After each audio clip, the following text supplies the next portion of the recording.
Et si je vous disais qu'une seule pâte m'a permis de réaliser tout ça et encore plus si vous le voulez bien? C'est parti pour la recette de la pâte passe-partout.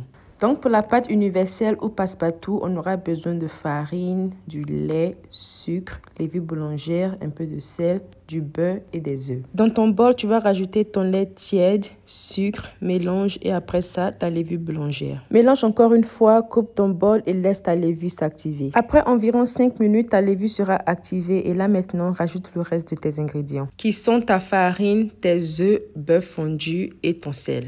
Le pétrissage peut se faire à la main si c'est le cas, pétris jusqu'à ce que tu obtiennes une pâte bien lisse et ça peut te prendre environ 10 à 15 minutes. Pour la machine, commence à la vitesse 2 jusqu'à ce que tout soit bien mélangé et ensuite augmente la vitesse et pétris pour environ 5 minutes. Et quand tout est bon, vous allez obtenir une pâte comme ça. La pâte sera un peu collante, donc utilisez un peu de farine ou de l'huile pour vous aider pendant le pétrissage. Là, je voulais juste donner une forme à ma pâte avant de la laisser reposer pour environ 1 heure. Et pour savoir si vous avez bien pétri votre pâte, vous serez en mesure de tirer votre pâte jusqu'à observer une membrane très fine.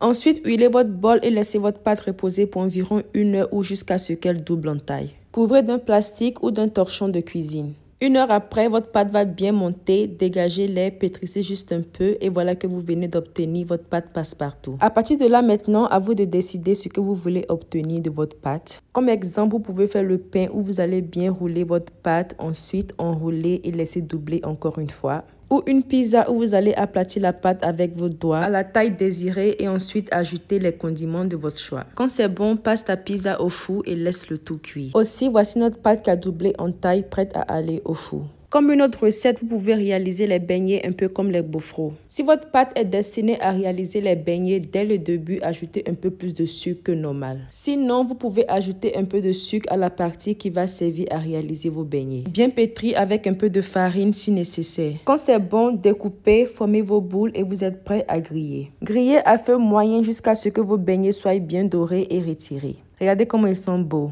Comme une autre idée de beignet, vous pouvez tout simplement découper votre pâte telle qu'elle est, mais en plus petits morceaux. Ensuite, les griller et on va les saupoudrer de sucre, un peu comme les donuts. Vous pouvez aussi réaliser des pains fourrés à la poêle avec cette même pâte. Fourrez-les avec tout ce que vous désirez, du fromage, du chocolat, du thon, de la viande hachée, tout ce que vous voulez. Et assurez-vous de bien renfermer votre pain.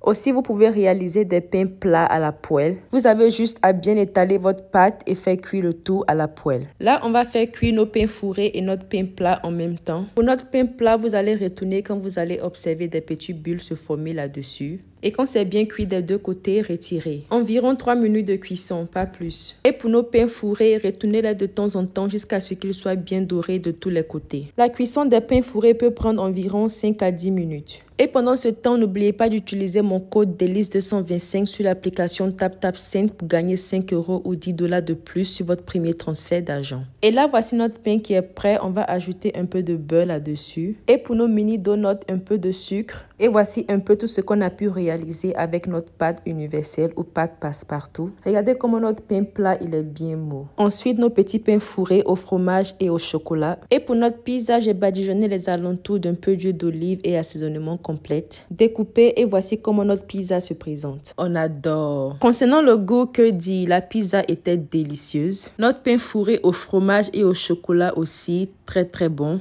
Y compris nos différents beignets. Et voici comment l'intérieur se présente. C'était très bon, un peu comme le gaufre, le gonzon en même temps façon là.